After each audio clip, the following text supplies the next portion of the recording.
Mesdames, mesdemoiselles et messieurs, bonjour, bonsoir. Samedi 17 mars 2018, une journée pas comme les autres.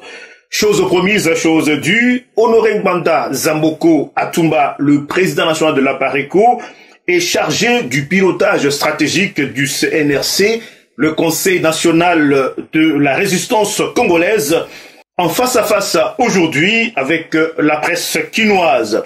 Ce soir, dans un entretien tout à fait exceptionnel et sans tabou, l'entretien que vous êtes en train de suivre sur vos différentes plateformes de communication, notamment sur les médias quinois, les réseaux sociaux, les chaînes et radios de télévision, des médias patriotiques.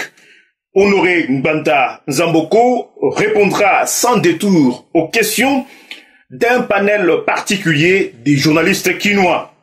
Ce face-à-face sera bien sûr ancré sur les grandes questions d'actualité, notamment la position de l'APARECO face aux actions organisées par le CLC, le Comité laïque de coordination et autres en RDC et dans la diaspora, les mesures ou les 7 mesures de la résistance congolaise pour mettre fin à l'occupation de notre pays, comment réussir le soulèvement populaire en RDC, les raisons pour lesquelles la résistance congolaise s'oppose catégoriquement à la participation des Congolais dans le processus électoral organisé dans le contexte actuel.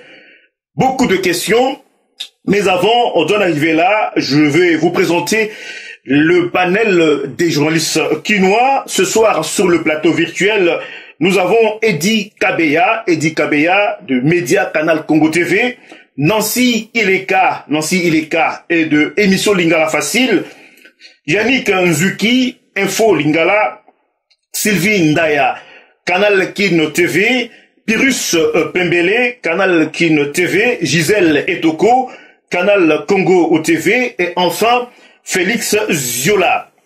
Mais avant de leur passer la parole, je me retourne du côté de notre invité de ce soir, Honoré Ngbanda Zamboko Atumba, qui nous a déjà rejoint sur ce plateau virtuel. Monsieur Honoré Ngbanda Zamboko Atumba, bonjour et comment vous vous portez? Bonjour Grégoire, je me porte très bien. Je bénis Dieu pour l'occasion qui m'est donnée de échanger avec nos frères journalistes à l'intérieur du pays que je salue tous et je leur exprime toute ma sympathie pour les conditions difficiles dans lesquelles ils travaillent au pays. Je sais que accepter de prendre l'initiative de m'inviter à avoir l'échange avec eux pour poser des questions n'est pas aussi facile dans les circonstances politiques de notre pays qui est complètement occupé et sous la violence. Je les encourage et je les félicite pour cette initiative et je me tiens à leur disposition pour répondre à toutes leurs questions sans tabou. Ils peuvent me poser toutes les questions qu'ils veulent, mais concernant notre pays, le combat que nous menons, et je suis à leur disposition pour leur donner satisfaction. Merci beaucoup, je vous remets la parole. Merci beaucoup, Monsieur Honoré Ngbanda. Donc, sans plus tarder ou abuser de votre temps, je vais passer la parole au premier intervenant et vous vous rendrez bien compte que cet entretien sera bilingue. C'est que certaines questions seront posées en français et d'autres en lingala. Le premier intervenant, c'est bel et bien Edi Kabeya de Média Canal Congo. Edi, une brève présentation, vous avez la parole. Edi Kabeya, journaliste de la République démocratique du Congo. Monsieur Honoré Ngbanda, comment va la République démocratique du Congo? À cette question, je répondrai que la République démocratique du Congo est malade. Tout est au rabais. La situation politique, économique, sociale. Vous, en tant que le résistant de la diaspora, quel rôle avez-vous à jouer face à cette situation chaotique du pays qui n'augure pas de perspectives intéressantes quant à la bonne marche de la République démocratique du Congo? Faudra-t-il faire un état des lieux par rapport à la situation politique, bien sûr, mais pour quelle finalité? Parce que vous êtes là pour mener des actions en vue de contrecarrer les pouvoirs face à cette situation. Mais ce que vous faites a quel impact visible à la population et aux yeux de la communauté internationale? Car Mahatma Gandhi a dit, lorsqu'un individu prend conscience que les lois qui régissent sa société sont injustes et arbitraires, il a le droit de se révolter. Mais vous, face à la situation du pays, qu'est-ce que vous êtes en train de faire pour faire sortir la République démocratique du Congo de cette situation? Je dis et je vous remercie.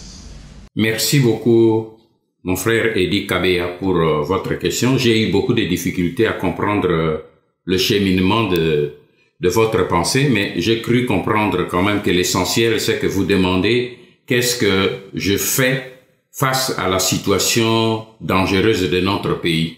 Je résume ainsi la question et je vous dis tout de suite que ce que je fais, c'est ce que a fait l'homme que vous venez de citer, Mahatma Gandhi, quand il a compris que son pays était complètement occupé en danger. Il s'est levé et il a fait lever ses concitoyens pour leur faire prendre conscience de la situation de leur pays pour qu'ils puissent se lever tous pour se libérer.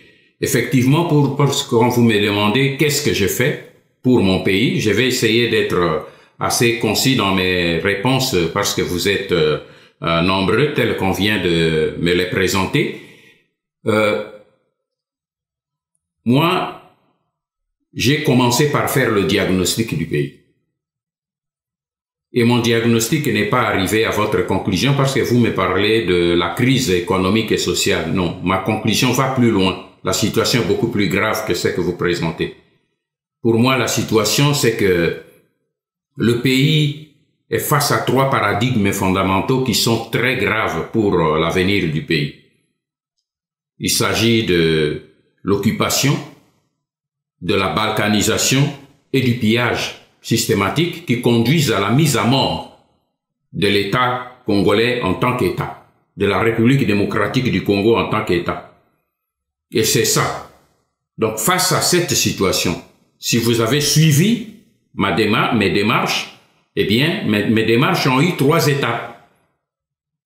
La première étape, ça a été l'information. J'ai dû informer mon peuple. Et si vous regardez dans vos archives au niveau de la RTNC, vous trouverez par exemple les interviews que j'avais fait déjà au pouvoir à Kinshasa quand la guerre a commencé pour dire à tous les Congolais, au peuple congolais, que la guerre qui vient là, ce n'est pas la rébellion dont on vous parle, le libérateur, ce n'est pas le Laurent Désiré Kabila dont on vous parle, mais que nous sommes victimes d'une agression. Regardez l'interview avec Omar Oete par exemple, où j'ai décrit tout cela. Donc, mon premier rôle a commencé à l'intérieur du pays et quand je suis sorti, d'informer. Quand on a tué Laurent Désiré Kabila, qui a compris ce que je vous disais en retard, et on l'a remplacé par un Rwandais, Hippolyte Kanambe, que vous appelez Joseph Kabila, par erreur ou par ignorance, eh bien, je suis revenu à la charge pour vous dire, celui qu'on vient de vous mettre là, ce n'est pas un Congolais, ce n'est pas Laurent Désiré Kabila, son père est Kanambe. Ceux qui l'avaient amené ont dû même retarder, pour ceux qui ont suivi l'événement. Quand j'ai dénoncé ça à la presse internationale, on a dû retarder la cérémonie de son investiture de 48 heures pour essayer de parer à toutes ces révélations. Donc, j'ai poursuivi le combat de la révélation, de l'information, pour que le peuple et vous-même soyez informés, le travail que vous faites pour la population. Et ensuite, je suis passé à la phase de la conscientisation. J'ai écrit des livres. J'ai écrit un livre, Crime organisé, dans lequel je vous ai révélé tout le complot qui a été ourdi depuis le début jusqu'à aujourd'hui, pour que vous soyez armés, vous preniez conscience de cette situation. Et aujourd'hui, je suis arrivé à la phase de la mobilisation du peuple congolais pour que nous puissions bouter l'ennemi qui est venu dehors. On n'a pas pris conscience à temps. Le processus de l'occupation et de la balkanisation a pris de l'avance, mais aujourd'hui, le peuple qui a été informé, qui a été conscientisé, commence à se mettre debout.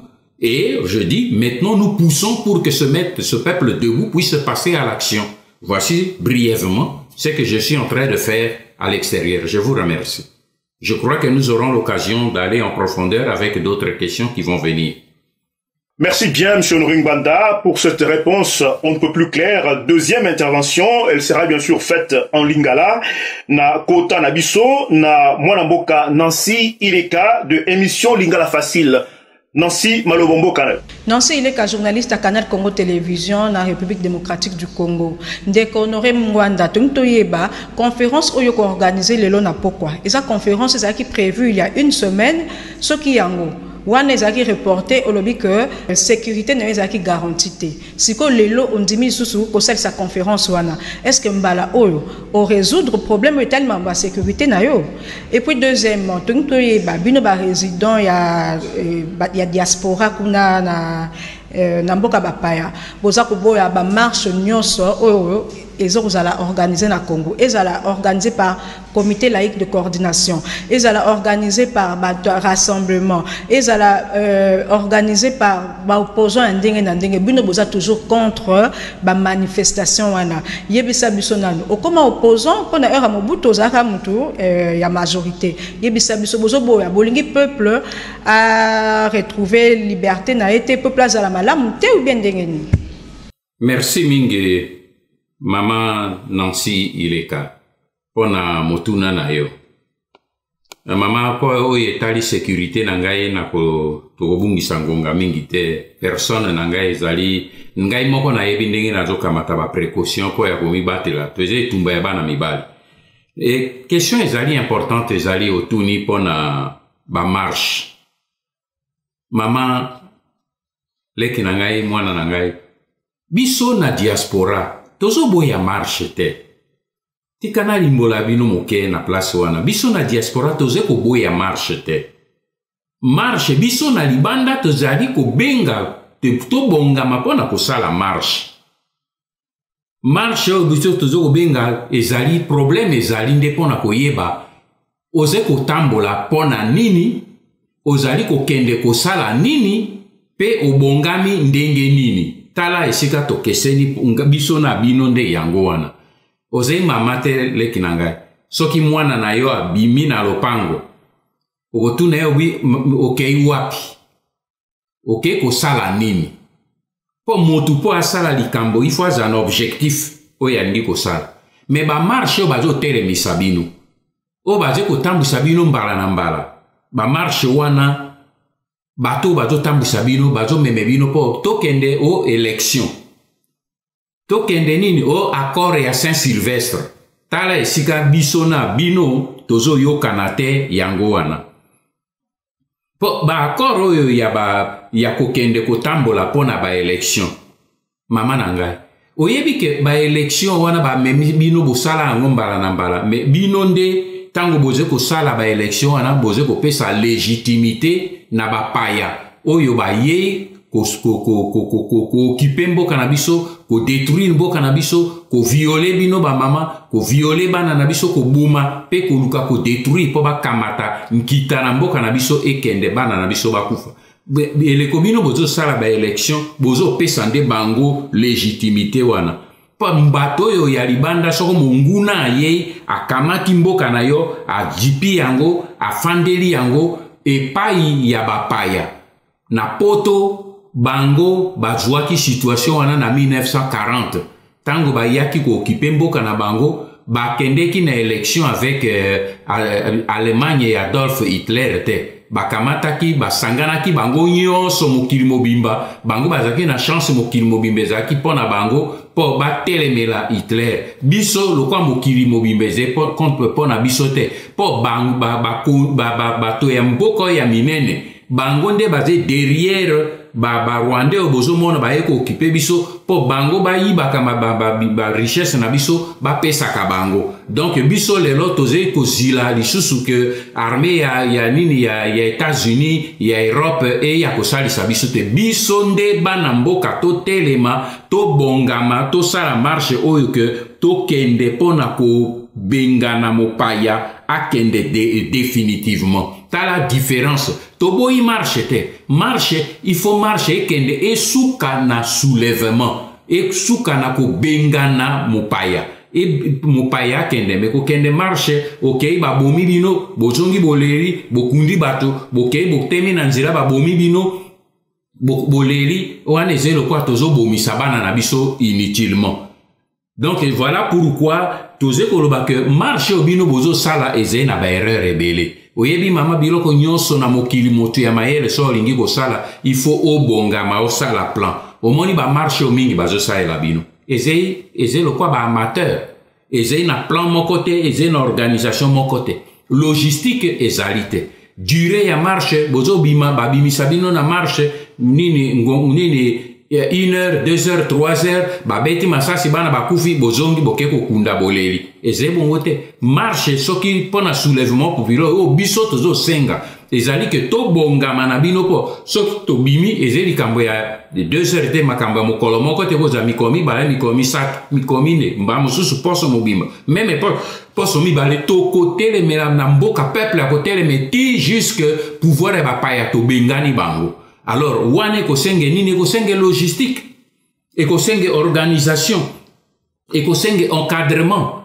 Or, ndenge boze kosala ba marche wana kuna, na kati na bino pona organisation, bato yo baze ko ba organisateur, ba top baze na kati. Be na kati na ba organisateur wana, biso to yebi po ba top baze na kati. Pebe na kati wana ba tuya aner, ba tuya demia pena ba zali na kati.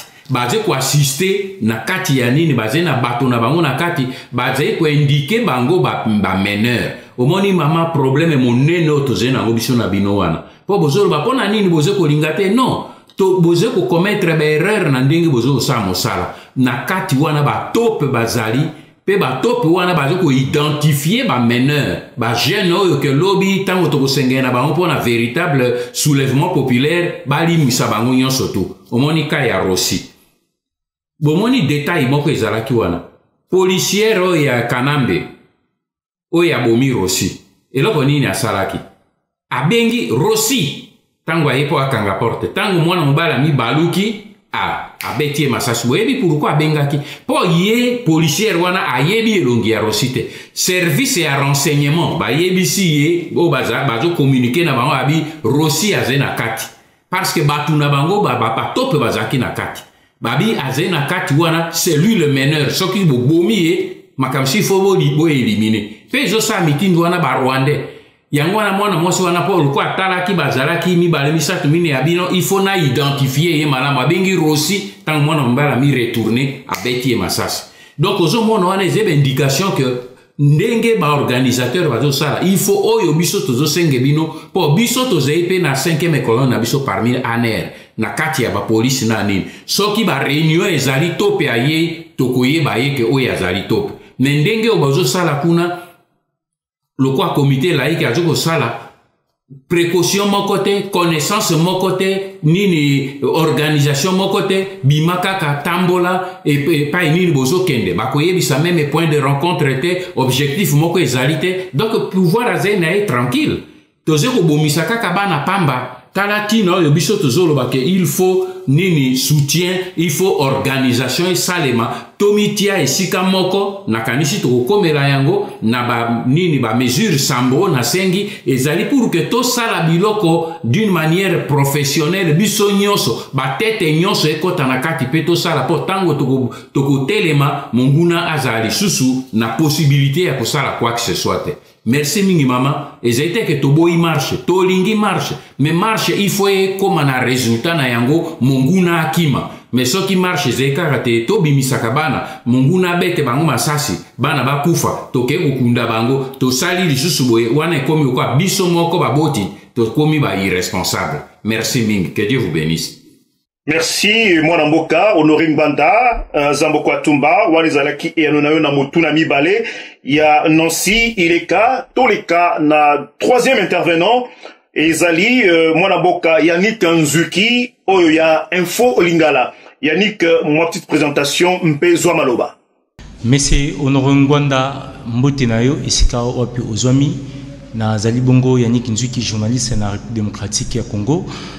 Motuna ezali nazali mituna mibale ya kotuna yo yambo ete na kindimba moko na motuna liboso na lingaki na eba lelo bozali ko sala ba marche pacifique na bikolo wapi bisika bozwami kasi ya motuya nga na lingina eba ezali ete bozali ko luka soulèvement populaire le lenge moko esamaka ba Burkina Faso na bikolo mosusu ya Afrika tope bit na bino ya ba marche wana ezali nini pe motuna ya mibale ezali ete lelo awa tozali komona accord ya Saint-Sylvestre esinyamaka uta le 31 décembre 2016 kasi na komona maso wana ndenge salemaki na volé na yango ya décrispation ezali na ba politiciens oyo bakenda na exil bakombo na bango ezali bongo na kati kasi yo kombo na yo ezali te esalaka yo ndenge nini tope nini oyo lobelaka yo tango kombo na yo ezali cité te na kati lokola ya bandeko Mbusa Nyamwisi. Merci beaucoup. Merci mingi leki Yannick pona motuna na yo. Eloko ya liboso na lingi na pesa yo précision leki na ngai c'est que soulèvement populaire ekosalema na poto te. Ndenge na yo ki na question na yo pona longola toute confusion. Soulèvement populaire ekosalema kaka na kati ya République démocratique du Congo. Mais ba marche na biso libanda na ba activité nyonso tozosa libanda ezali tina nini po biso tozali nde lokola la voix des sans voix bino na kati ya mboka bozali na possibilité ya koloba makambo nyonso oyo biso libanda tokoki koloba te talantina oyo biso to libanda tozali na objectif mibale ko réveiller bino ko pesa bino ba information po bino bato boze na kati ya mboka surtout au niveau ya population boze ko yeba makambo ebele te biso ba toze libanda toze na ba moyen toze na ba réseau toze na ba tuyau oyo toze ko zwa ba information e na kati na mboka e na kati ya communauté internationale po to ko kakuyebisa bino mais biso surtout ce temps tozo sala ba marche ze po to alerter opinion internationale ba yeba pona nini parce que ba médias occidentaux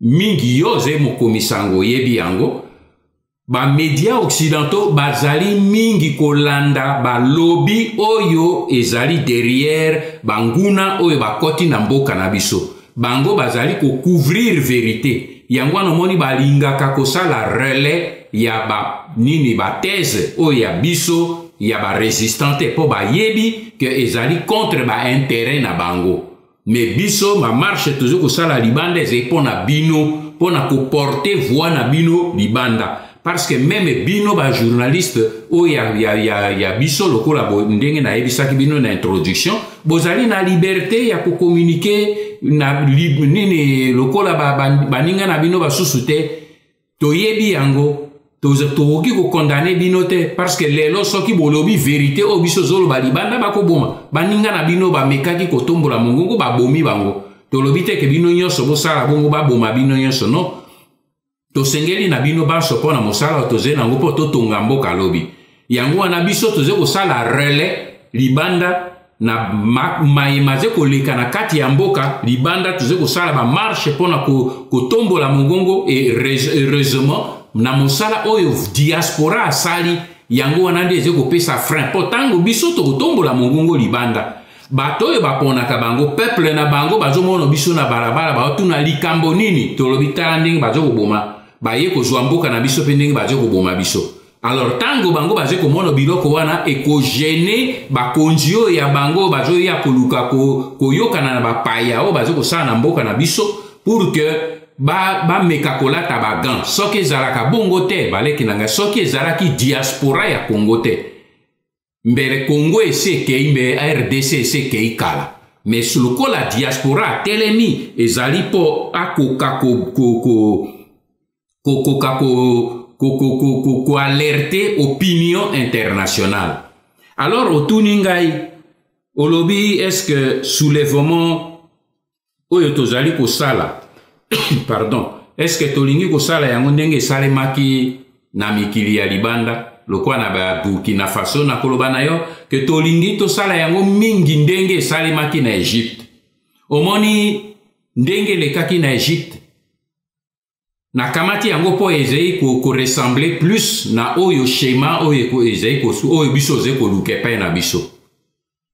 Ba jeunesse ya mboka ya Egypte tango bandeko na bango na diaspora na ba baze na kati ya mboka ba bongisi ti mokolo ba déclencher soulèvement ba kende ki wapi ba ke ko kanga parlement nini présidence ya république ba zingi yango. Omoni eloko na lobaki na répondaki na maman tout à l'heure que marche il faut un objectif. Bango bazaki un objectif ba kei ba occuper résidence ba occuper ba rond-point stratégique pour na ko paralyser mboka ba mesure ezali na kati ya ba mesure na sengaki ona sengi bino toko solo la yango. Alors nyonso wana omoni esika bano Egypte babimaki esika babimaki pona 1 heure te bolandaki bango esalaki plus de 10 jours. 10 jours wana bazalaki bokanisaki ke bazaki kolia te. Donc il fallait une infrastructure. Bato bazo lamba biloko bazo kende ko tikela bango biloko kuna na front. Esika bazali parce que wana ekomaki front. Et puis un autre facteur oyo ezeko kota na kati ya vision ya soulèvement populaire na biso monaki nini esika ba moni résistance na bango et sai mikolo moko mibale misato même mikili ya poto ba États-Unis na nini babandaki ko changer position et les kaki même chose na Tunisie azaki nani Ben Ali azalaki supporté par la France. Burkina Faso mokonzi ya Burkina azalaki supporté par la France. Mais tango ba moni peuple a kiti na nzela pe résistance ya peuple ye makasi bango moko babandi ko changer position na bango. Tala eloko to ekweko salema epai na biso pe yango wana. Tango bango bakomono position na peuple na biso na kati ya bozei na résistance ze bobimi 1 heure 2 heures babomi bakeko boko kunda batute mais résistance botelemi et troisième facteur o ezali très important na kati ya schéma na biso ezali jonction avec l'armée appui ya armée ya police na ba service. Tango na Egypte bato esalaki 3 4 5 6 jours ba officier supérieur ba ye ko rejoindre opinion populaire pe ba balukeli Moubarak. Tala processus oyo ya soulèvement populaire ezalaka nde bongo. Ezalaka te ke otola taka chapelet e bolo bana bango eloko te baze bandeko na bino nini tokei totamboli point de jonction te objectif ya ko occuper te eloko ya ko sala te esili bozongi ndako. Mais soki même eloko bandeko na biso ba catholique bazobima supposons que bato baze na ba Rwanda baze na pouvoir o ya régime ya occupation ba réagir te batiki bango batambola mais résultat ekozala nini babimi na église ba kiti na chapelet na nzela batamboliti ba yebisi pe bango point de départ te ba différent nini église esali ba sali même marche bazali même na point de jonction te que tokendo kutana ta na stade to kutana nini boete batu na batu bazolongani ka na kati na église ba ye bazongi na église et après tala différence esika toze nango yango wana. C'est pour cette raison que na schéma o ya soulèvement biso zolengele to sala na bino ezali lisanga ya ba congolais banso ba politiciens ezala société civile, armée, police, service, église, école, lycée, collège, institut supérieur, université ba église nyonso biso banso tango toko kita esika moko esalema na Kinshasa na Lubumbashi na Kisangani na ba chef lieu ya ba région nyonso na Matadi na Mbandaka et tout eleko nyonso wane ko salema ata ba payango basali ndenge nini pe tolobi tokozonga ndako te ti bato oyo bakimi mboka pe tobandi ko ba soda oyo ya biso oyo baje ko botolo bango ba botola bango ba mandoki ba ye ko rejoindre rejoindre peuple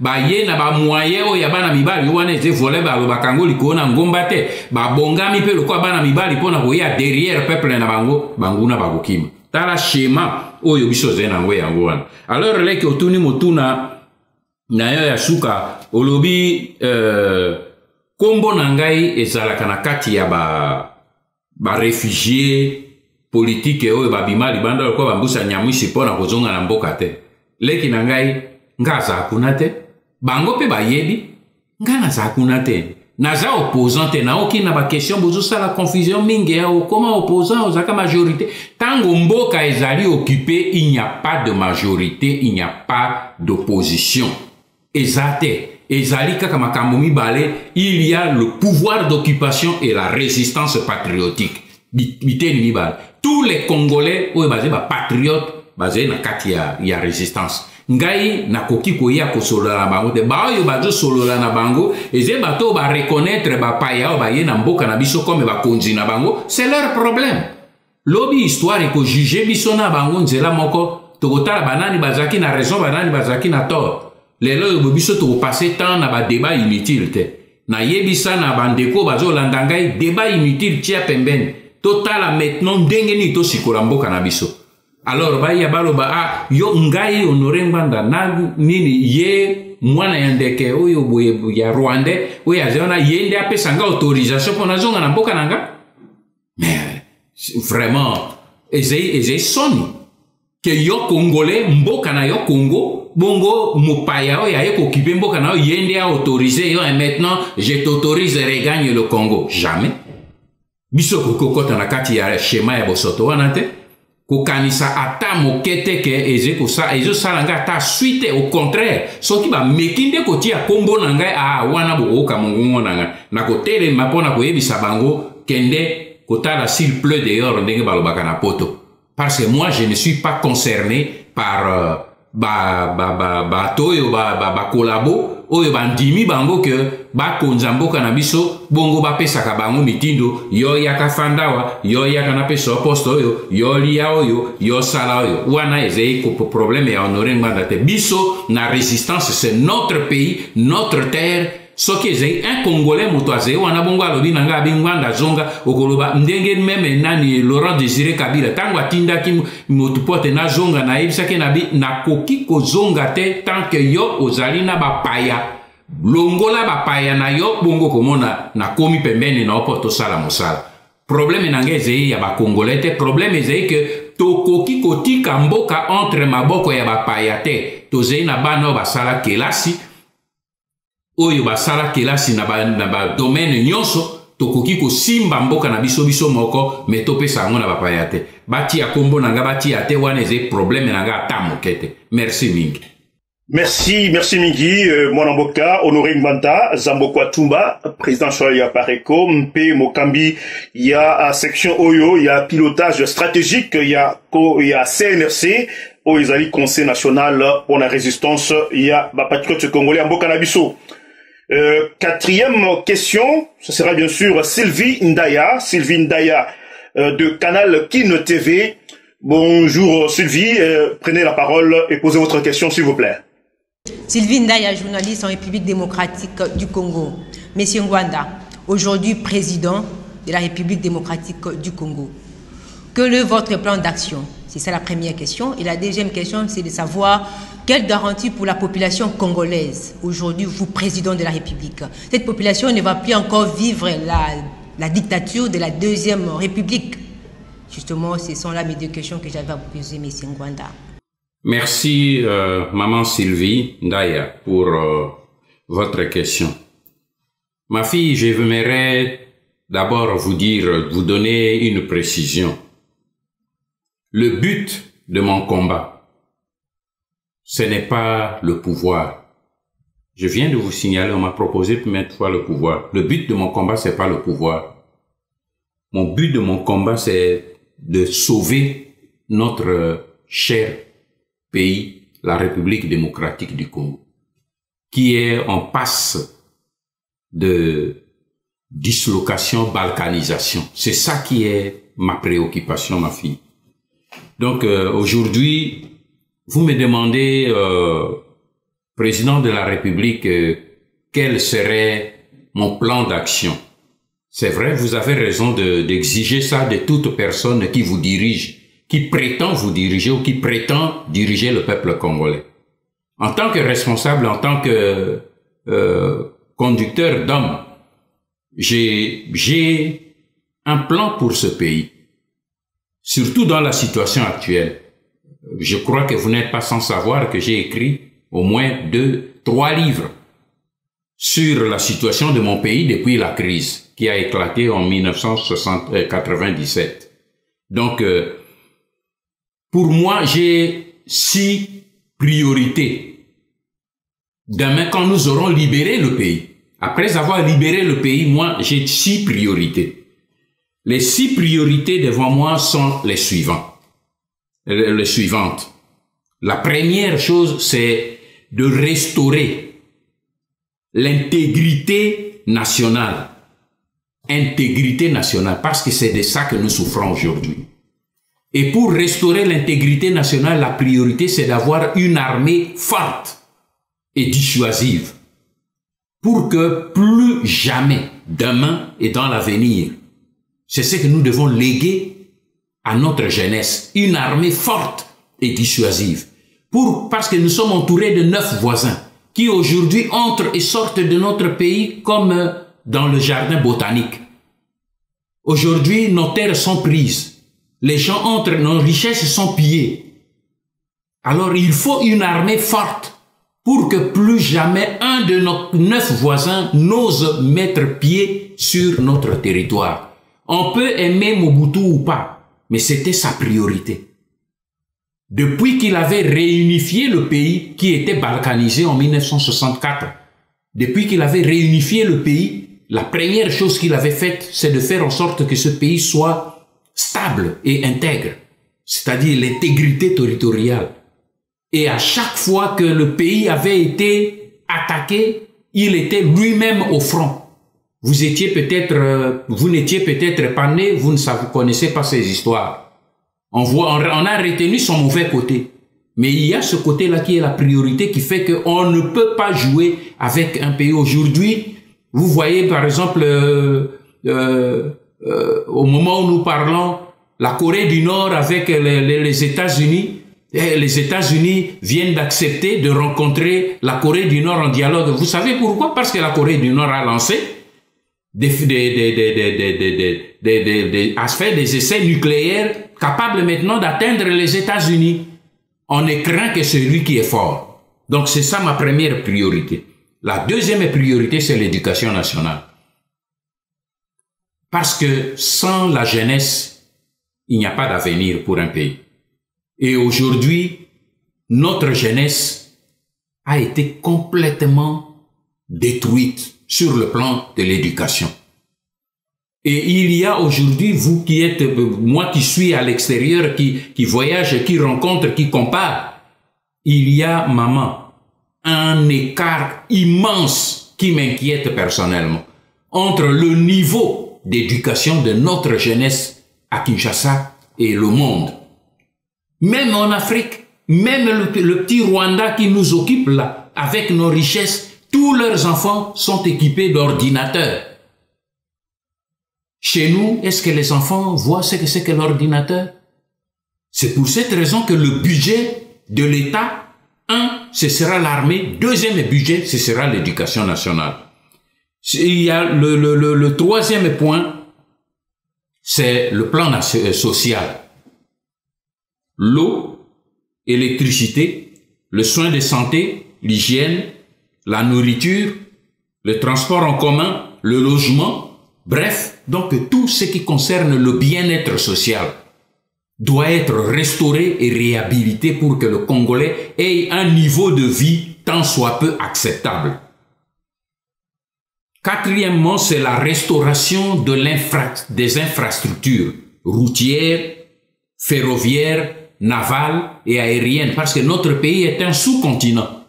Nous ne pouvons pas le développer sans l'infrastructure de transport, de routes, des ponts, des rails, des aéroports. Nous devons restaurer tout cela Et cela permettra de relancer en fait l'agriculture parce qu'on ne peut pas produire et évacuer les produits si les routes ne sont pas réparées. C'est pour ça qu'en troisième lieu, d'abord les routes, quatrième lieu les routes, et après, ce sera l'agriculture et l'élevage. Parce que nous ne devons pas simplement compter sur les mines et tout ça, non. Nous devons atteindre l'autosuffisance alimentaire. Ça, c'est mon objectif, c'est ma préoccupation. Il faut que nous, non seulement que nous atteignions l'autosuffisance alimentaire, mais que nous soyons capables de nourrir nos voisins et l'Afrique et pourquoi pas le reste du monde. Nous en sommes capables parce que nous en avons le potentiel. Excusez-moi. Enfin, c'est la relance, comme sixième et dernier point, c'est la relance des PME, des petites et moyennes entreprises, des PME congolaises. Parce qu'aujourd'hui, toute la petite et moyenne entreprise est entre les mains des Libanais, des Indiens, des Chinois. Même le beignet dans le marché, le Chinois est en train de vendre le beignet. Non, c'est inacceptable. Alors l'emploi, c'est nul. Aujourd'hui, les statistiques montrent que sur 10, il y a 9 jeunes qui sont au chômage. Il faut renverser cette situation. Donc aujourd'hui, ce n'est pas le temps de présenter mon programme, mais ici, vous m'avez posé la question, je vous réponds à brûle-pourpoint que pour moi, ce sont ces 6 priorités-là. Et ces 6 priorités, on n'attendra pas que l'un soit atteint pour que l'autre soit, l'une soit atteinte pour qu'on commence l'autre. Non, les 6 priorités devront démarrer au même moment. On ne devra pas attendre que l'armée soit là pour qu'on commence à attaquer le problème des soins de santé, de l'hygiène publique. Une grande ville de 12 millions d'habitants, il n'y a pas de service de voirie. On a vu l'hôpital qui a brûlé, il n'y a pas de service anti-incendie. Ça, ce sont des choses inacceptables. Mais nous devons le faire rapidement. Ça, c'est pour répondre à la question que vous avez posée. Enfin, vous m'avez dit, quelle est la garantie que je vous donne pour ne pas tomber à la dictature? Ma fille, je vous dis une chose. Il faut juger une personne par ce qu'il fait et pas par les préjugés. Juger la personne par ce qu'il fait. Certes, j'ai été un des hauts responsables dans la Deuxième République qui était une dictature, c'est vrai. Mais depuis que je suis sorti, j'ai été l'un des rares qui a fait un livre que j'ai mis à votre disposition pour l'autocritique de ce qui s'est passé lors de la Deuxième République. J'ai écrit Ainsi sonne le glas. Ce livre a été même commercialisé dans la librairie de l'hôtel Intercontinental. Donc on ne me dira pas que non, ce livre, on l'a interdit. Non, on l'avait vendu. On l'avait commercialisé là. Et là, j'ai fait l'autocritique sévère de tout ce que nous avons fait. Ça se trouve là. Donc, en plus de cela, j'ai eu plusieurs offres. Si je voulais... Parce que la dictature, c'est quoi? C'est chercher le pouvoir pour soi-même. Si j'avais voulu chercher le pouvoir pour moi-même, j'aurais accepté toutes les offres qu'on m'a faites depuis longtemps. On m'a fait beaucoup d'offres, ma fille. On m'a demandé, on m'a offert le poste de vice-président de la République. On m'a offert le poste de premier ministre et le poste de premier ministre, de vice-premier ministre, ministre de la Défense et tout ça. On m'a envoyé des chèques sans provision, des chèques en blanc pour que je remplisse moi-même le montant que je veux pour entrer au pays. Tout ça j'ai eu. Mais si j'ai rejeté tout cela, vous croyez que c'est pour que je libère le pays pour instaurer enfin la dictature après?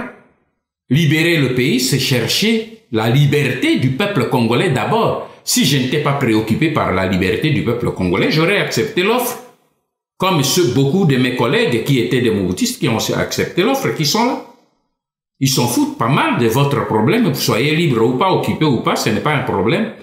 Alors, si tout cela, les risques, les sacrifices que je fais, Parce que tout se sacrifier, refuser tout cela, c'est un sacrifice. Je risque ma vie. Dernièrement, ces gens sont entrés dans ma résidence à Paris pour chercher de me tuer à cause du combat que je mène. Ils ont fui lorsque un de mes enfants qui revenait la nuit pénétrait et ouvrait le portique du jardin.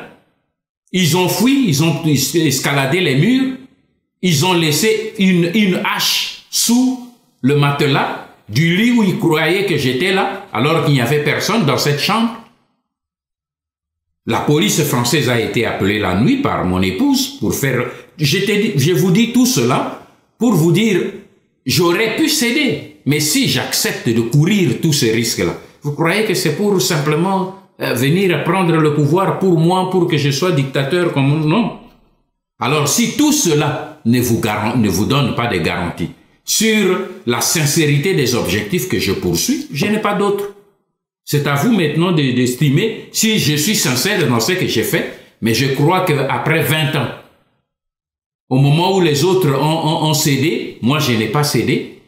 Après 20 ans, au moment où des menaces pour me tuer augmentent, je n'ai pas cédé. Je crois que ces preuves-là devaient être suffisantes pour dire, même si vous ne croyez pas à ce que je suis, croyez au moins à ce que je suis en train de vous dire et de ce que je suis en train de faire pour qu'ensemble nous puissions libérer notre pays. Merci beaucoup. Merci beaucoup, M. Honoré Ngwanda, pour qu'ensemble nous puissions libérer notre pays. Cette fois-ci, nous allons passer la parole à Pyrrhus Pembele, Canal Kin TV, Oyo Akotuna Mutuna Naye, na Lokota na biso ya Lingala. Pyrrhus, ozali na maloba. Mbote na yo mwana mboka Honoré Ngwanda. Pyrrhus Pembele, journaliste na Congo démocratique. Nga naza ko poser une question, étant que journaliste, et étant que mwana mboka. Nga na viva époque yo ozalaka awa na Kinshasa. Makambo nyonso ko sala malelo oyo eza makambo esala marape na etango na yo. Ba marche ko kanga bato. Ko beta bato ezala na époque na yo. Ba pesa yo kombo awa na Congo démocratique Terminator. O kima mboka elongo na bato nyonso tango bakimaka tango afdele yaki. Lelo awa yo komi opposant. Assurance nini oyo zali na yango et que peuple oyo yo po nyokolaka na tango wana bazali sikoyo sima na yo. Po oza koloba makambo lokola ozali na confiance moko boye peuple bazali kondimela yo. Peuple oyo yo monisaka pe pasi lokola bato ozali ko combattre lelo. Yami bale na ngina yeba tina nini yo olingi kozonga mboka te. Alors que ndeko Kabila oyo bino boza ko condamné andima bato ebele oyo bakimaka elongo na yo. Apesa bango pe bisika ya kofanda pe apesa bango misala. Lokola bakengo wa dondo bazali awa mokolo wa pombo azali wa kengo wa dondo azali président ya Sénat. Soki vacances ezali na sommet à l'état, yé mutu akosala intérim, yé mutu akokumba transition. Ezali eloko ya mokete. Basala ka epe eloko te atambolaka librement. Ba atundu bazali awa. Ba ndeko ndenge na lobaki ba ndeko msusu ebele bazali awa bazana ba poste ya. Pona nini yo lingi kozonga te? Yo esika ozali oyebi kosali kambu moko oya matata ya pasi oyo kokoko zongela te toboni. Ba question na ngai yango. Merci mingi ndeko Pyrrhus Pembele pona mituna ebele oyo timbala moko. Leki na ngai nako répondre yo na ba insinuation ya débat pona oyo eleka na mboka te. Po yo lobi ozalaki na mboka. Donc nazali ko supposer que na ebi âge oyo yo ozalaki na yango te tango ngai nazali na mboka. Mais nalingi simplement nde na répondre yo pona conception na yo ya vie à travers ma question yo posé ngai en tant qu'intellectuel. Po mituna na yo tuni nyonso tu epesi ngai nde mawa mingi pe parfois même un peu koseka ko golimbisa ngai eze pona na litio te. oko comprendre na ba réponse na ningi kopesa yo. Na lingi na bandana no na point oyo yo ozekolo na ba religion ozeko sala. Tango ngai nazalaki na mboka, j'espère que otalaki ngai. Est-ce que omonaki ngai suki na ngai ezekaka ndenge nazali boye? Est-ce que omoni elongi na ngai ezekaka ndenge nazali? Na bimi na mboka yo moko lobi ça fait 21 ans o nga na si na bimi na mboka. Mais tango nga na bimi na mboka, leki na ngai, j'ai été le premier, na déjà 2 ans après, deuxième année après, na bimi sela ki bino ba jeune. Et les wana na ebite so zaki ko tanga na université toni, mais na bimi sela ki bino na amené 98. Le livre critique, autocritique, oyo ya nyonso ele kaki na deuxième république. Pe na livre wana na talisi ba erreur, ba mbeba oyo to sali. Eza na niveau ya Mobutu, eza na niveau ya ba collaborateur ya Mobutu, eza na niveau ya peuple, eza na niveau ya communauté internationale na talisi mbeba nyonso. Livre wana ti lelo ezali, menano na bimisi 3e édition, te na bimisi au moins 2 éditions pour tellement ezala qui demandé. Yo en tant qu'intellectuel, na kanisinde yondo kokaki koloban o ya lo comme intellectuel lobby bon na makambo bino sali o sala ki autocritique na yo tala makambo yo lobby na je d'accord te na nini boye. Mais comportement no ezai lokola na loba na ko tu na yo na nde plutôt une question. Toze koloba mingi makambo ya ba chrétien lokwa ba je ko sala ba marche et tout ça. Est-ce que okoki kotangela ngai chrétien moko oyo aloba na basango to na ba évêque alobi na Bible nga na kotanga jamais ba épître ya Paul, parce que comme Paul avait tué les chrétiens, même s'il a écrit les épîtres, moi je ne lirai pas ces épîtres. Au kotanga nga chrétien moko a réagi ça comme cela, parce que tout homme oyazali normal lekinanga ayebi que un homme ou babengi un être humain évolue dans le temps. Il y a des gens, babandaka malamu, basuki mabe. Toti ka ben époque ya Paul, Judas. Azaraki avant Paul apôtre, abandaki apôtre, disciple à Jésus, mais asuki wapi. Parce qu'il a commencé bien, il a évolué mal. Paul, yé moko azo reconnaître on a kati ya ba épître na ye, na bandaki na bomaki ba chrétien na banini. Mais lelo yoboye na découvrir vérité et na sali virage. Et Paul a komeli biso makambo na Yesu koleka bato yo ba vivaka na Jésus. Yango no moni volume, soko tali volume, Paul a commis na Bible, soko zota la Bible komono, la partie à Nouveau Testament presque la moitié ezali Paul. Donc okoboya kotanga epo lokola asalaki nini ba erreur na début, tout ce qui vient après ne compte pas. Lekinanga. Yo memaki mwana oyo azaki na 21, azaki na 1 an. Asubeli yo na nzoto. Yo okay, 21 ans oye kokutana na mwana wana, babi atala mwana yo memaka yo na bia yo okobele menangate yo subela ka batu na nzoto. Donc lokolo memaki ye bébé, otikali bena ide ke ya zekaka bébé il y a 21 ans, il n'a pas changé, 21 ans ko subela na nzoto. Alors que motasa komi na université, okolanda évolution na yete. Boni boyele kinanga nini 21 ans on a bimi libanda. Tout ce que j'ai fait face na mboka o ya bino oyo baba yeko bajo botolo bino yango oyo na komi oyo na lobby et tout cela. Moi je m'attendais que na ba débat bo lobby non honoré nganda ozalaki wa bosaki berer peut-être oui ozaki na déjà répondu mais tango bimi osali boyo lobby boy mais awa na d'accord débat ya ba intellectuel ezalaka boy bongo osala ngaka débat ya bano ya balabala. Yo intellectuel journaliste au lieu que tout ça la débat dans l'évolution na boyinité loba maintenant otala c'est toujours l'homme, celui qui était là et celui qui est toujours, c'est toujours Honoré Ngwanda. Mais moi j'évolue dans le temps.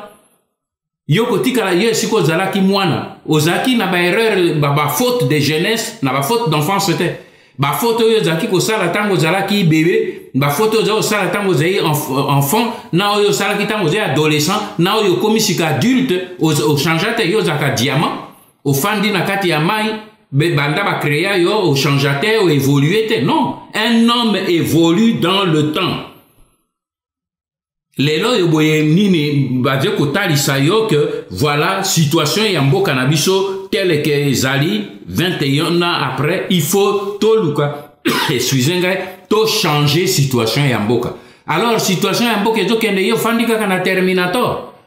Alors ce Terminator depuis qu'il a quitté Congo yo yebi eloko nini a salate en tant qu'intellectuel lelo yo lengeli ke bobenginga to échanger au un intellectuel a dit bon cet homme là il était au point A ça mais au point C maintenant qu'il est qu'est-ce qu'il a fait, comment il a évolué pour que tout ça la débat sur la situation, est-ce qu'il est encore utile pour nous aujourd'hui, oui ou non. C'est ça que l'intellectuel doit voir.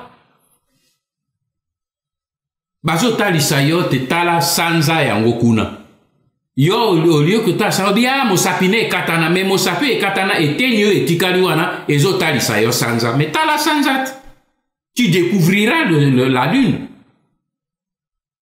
C'est tout ce que je te demande. Moi je n'entre pas dans ces débats là, il y a bat radio trottoir, il y a banini et tout cela pour ceux qui est intéressés yo alors mo kolomogo tout ça la ngo kaka sur ces points là. Et vous verrez que Ogobi m'a réduit. Olobi nangai olobi assurance ni ninga na zanango que peuple akolandangai pour nazo kolobalo comme si peuple azé simananga il est qui oso commettre erreur. C'est parce que peut-être justement tu hollandais là comme côté j'ai écrit des livres, j'ai fait des conférences et tout cela. À aucun moment je te mets au défi. À aucun moment on retrouver un passage où j'ai dit de ma bouche Landangai honorengbanda bo Landangai. Non. Je suis comme Naouti Kolobela, un homme qui te montre le doigt. Tala danger nyoka à koti nandak. Yo lobi okotala nyoka te po mosapio yo boyezo talisa yo direction ya nyoka et katana. C'est ton problème. Moi, je sais que le peuple congolais n'est pas idiot. Parce que le peuple congolais sait que je ne lui demande pas de suivre l'homme, ma petite personne. Non, je lui demande de regarder la noble cause du combat, de la lutte pour lequel je lui demande de se mettre debout. Parce que sinon, à perdre mbokanae, à perdre ma belle à bakokonae na est, basi ba botolo, tout na bande kono basé na est, de comprendre. Au moment où tozo solangana yo, et au yebi que 2 millions de Congolais basi ba perdre terre na bango na Kivu. Et quand on vous montre tous ces dangers-là, ils allaient na Kivu. Et le ngwe na Kivu est commis na Kasai. Kasai yangwa ne commis na Kinshasa avec ba vache na bango, ba o kite la bino na Kinshasa. Yo fandi kaka na Terminator ole kinanga. Okota la direction ngai na zo kotala bato oyo nini basé ko kote la biso pe na yebi que peuple congolais à côté le merikolo. Pe akolanda ba idéo. Même story soki le lobo engai na jolo ba lobi okoki ko ka ke honorer manda nini a un avion akei ou bien à kende na hôpital à Limoux. Moi je suis un être humain, à mon âge je regarde PZP problème acheté parce que moi na mbula moko azo kufa. Moi na pas son bibale azo kufa. Donc nous regardons là où nous partons. Et c'est là que tout ça regardons la destination et à combat autosé comme mener. Hein? Na kanisi yo conduisa kamotuka ozo otala rétroviseur te otala kaliboso oboa kaliso na rétroviseur de temps en temps mais ce que yo lobi ozo conduire volant mi sono na rétroviseur mais okosala ta 2 minutes et au sali accident. Moi je sais, je ne dis pas que peuple a landanga na lobi peuple a landaba idéo ya combat autosé ko sala otuninga motuna mosusu lobi pona nini na lingi kozonga comme bakengo ba mokolo na ba tundu oyo bazongi na mboka te alek o wana moko comme je t'ai dit au début je suis écœuré, vraiment écœuré que un intellectuel comme yo un mokomisango oloba que ozo reproche ngai pona nini na landi ba mobutiste oyo bazongi pona koteke mboka pembeni ya ba Rwandais kosala na ba Rwandais kobuma mboka ba mbongo pona ba poste na bango lobi ba ye ba pesi bango mopaya ndako na tata na yo aye apesa mbongo et tout ça olobi bon oyo mususu azena Sénat lelo soki mboka ezete moto oyo lobi azena nini azena Sénat soki pouvoir ekei bako zo est-ce que azé congolais Aza congolais, mais ça ne vous dit rien. Avant zonga mboka aleka ki apareka ki na Kigali. Oyebi yango, oze mukomisango avant ya na tango abimi libanda po azonga Kinshasa a transité par Kigali. Mais ba mosusu nyonso bazongi kuna baze kosala na bapaya, baze kosala na ba Rwandais pona koteke mboka oyo ya mabere ya bakoko na yo, ba wana nde baze ba bon mobutiste ozo reprocher oyo aboyi kozonga. Ba pesi ye ba proposition parce que ngai na koyebisa yo bango ba boy kozonga bango nini na bato basali misala wana nyonso tu oyo moto ya boy kozonga yende ozotuna ye ami justifier mais ba yo ba ye koteke mboka pona vraiment en tout cas leki na yebite eloko ni bazole isabiso ba intellectuel congolais kuna na mboka na yebite. Comment on peut raisonner de cette manière-là? Moi, je préfère plutôt na question na yo que ce soit la jeunesse congolaise va juger na question na yo.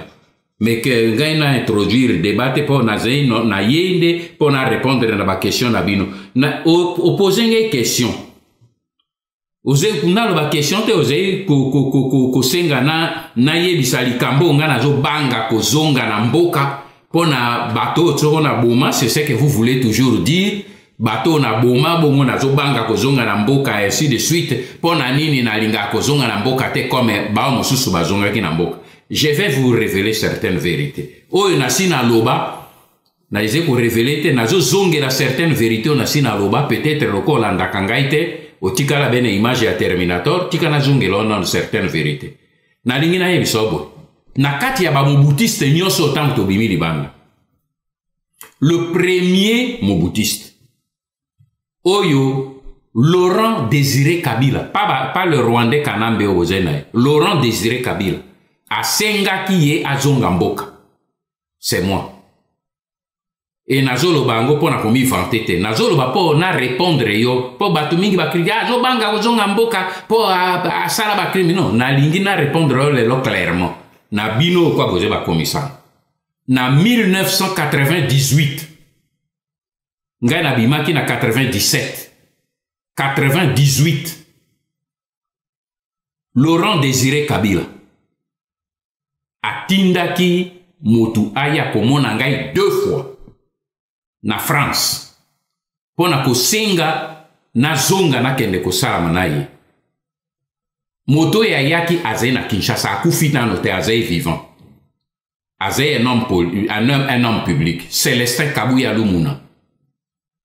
Azalaki directeur du cabinet adjoint na époque ya Mobutu. Tango ngai pe na cabinet asalaki na ngai. Yangwana Laurent Désiré Kabila tindaki ye aya komona ngai na France. 98. Na yebisi ye non kende koloba na Laurent Désiré Kabila. Abimisana no ba Rwandais oyo boye bayaki na ye. Ngai na ko uzonga na fanda na ye avec les Rwandais te. Na uti ko yebisango tout à l'heure na une de mes filles qui m'a posé la question tout à l'heure. Pe nazo tanga ba témoin po bazai vivant bazai na personne na lobi motakufi obiano o lobi akufi toko vérifier te lumuna zai vivant botunae.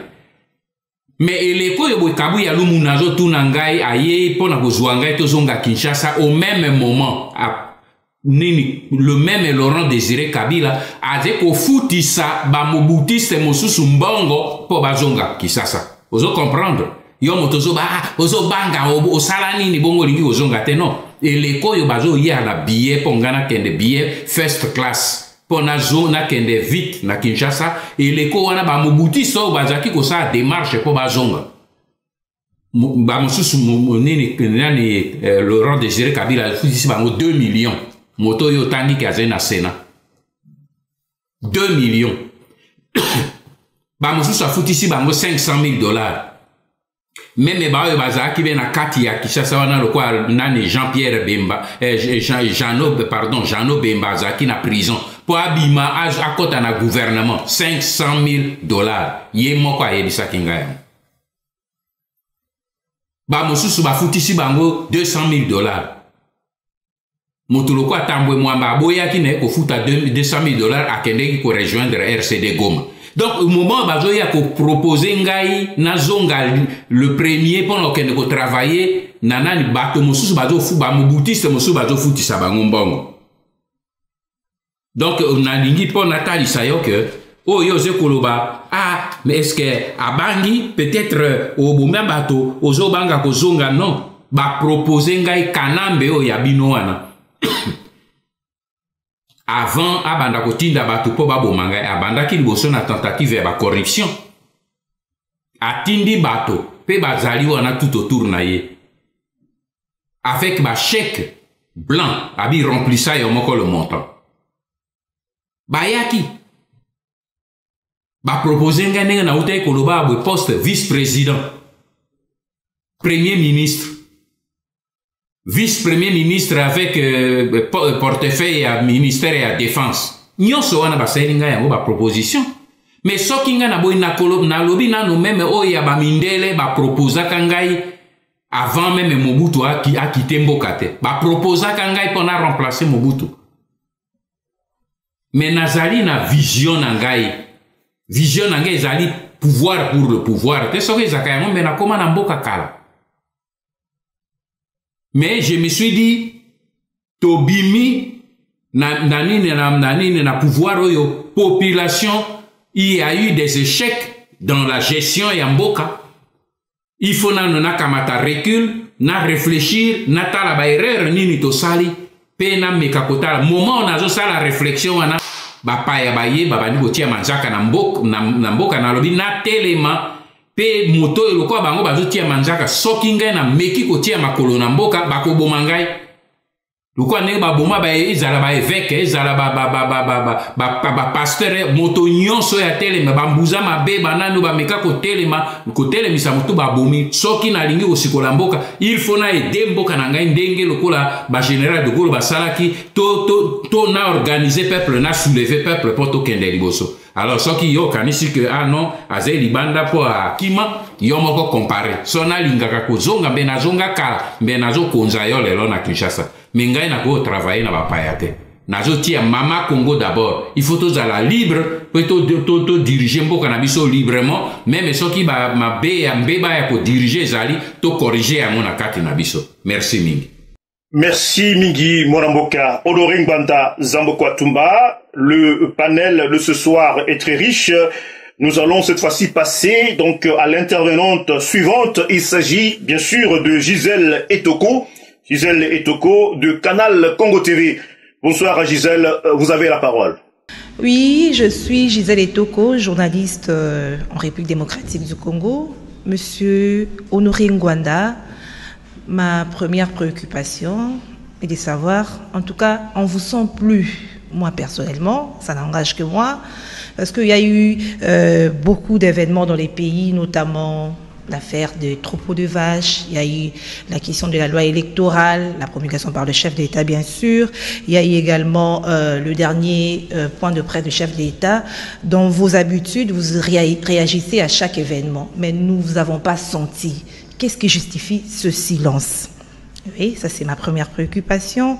La deuxième préoccupation, Monsieur Honoré Ngwanda, quel est votre point de vue par rapport à la tenue des élections? Parce que la CENI a publié un calendrier, c'est le 23 décembre 2018 qu'il y aura élection conformément au chronogramme de la CENI. Est-ce que vous y croyez?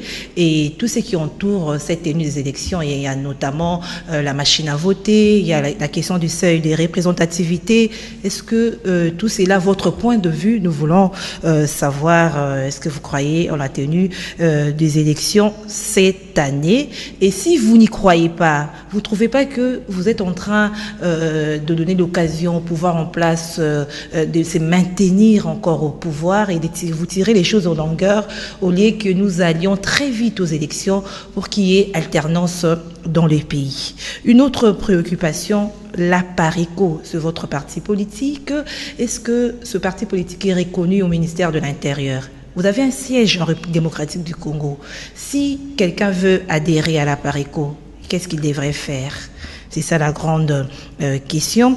Et puis, une dernière préoccupation. Si vous étiez ici, sur place, en République démocratique du Congo, est-ce que vous seriez candidat président de la République? Ce sont là mes préoccupations. Merci, M. Honoré Ngwanda. Oui, merci beaucoup, Maman Gisèle Etoko. C'est une pluie de questions, là. Mais je vais essayer de porter satisfaction à chacune de vos questions. La première question, vous avez dit, vous ne me sentez plus et vous ne m'entendez plus. Ben, moi, je crois plutôt que c'est vous qui ne me suivez plus. Parce que je suis toujours actif. Je peux épingler peut-être quelques-unes des questions que vous avez soulevées, de relever quelques exemples. Le dossier des vaches. Je crois que la PARECO a réagi très violemment et vous a même apporté quelques éléments concernant l'identité des faux éleveurs.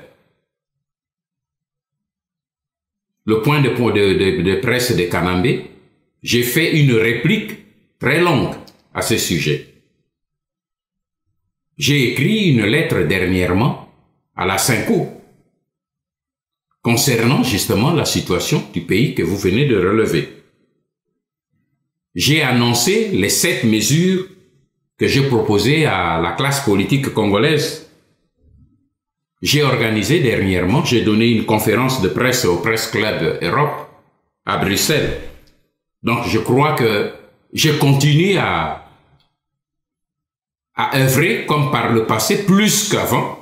Donc c'est vous peut-être qui n'êtes plus sur le même diapason ou sur une même fréquence. Essayez de vous brancher et vous saurez, entrer dans le site à PARECO, vous vous rendrez compte que nous sommes vivants et que nous travaillons même beaucoup plus qu'avant. Vous avez demandé ensuite quelle est ma position face aux préparatifs des élections et à la problématique des élections. Ma fille, vous savez, je vous renvoie à... Je reviens ici à ma première question, c'est à la première question qui m'a été donnée. J'ai parlé du diagnostic que j'ai fait.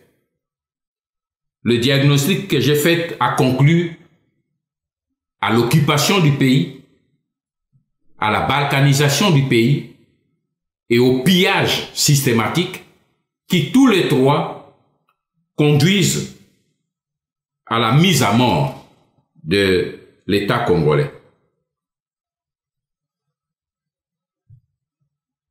J'aimerais ensuite vous dire, étant donné que nous sommes face à la problématique de l'occupation, quelle est la réaction, la solution que nous devons avoir? C'est ça, ma fille.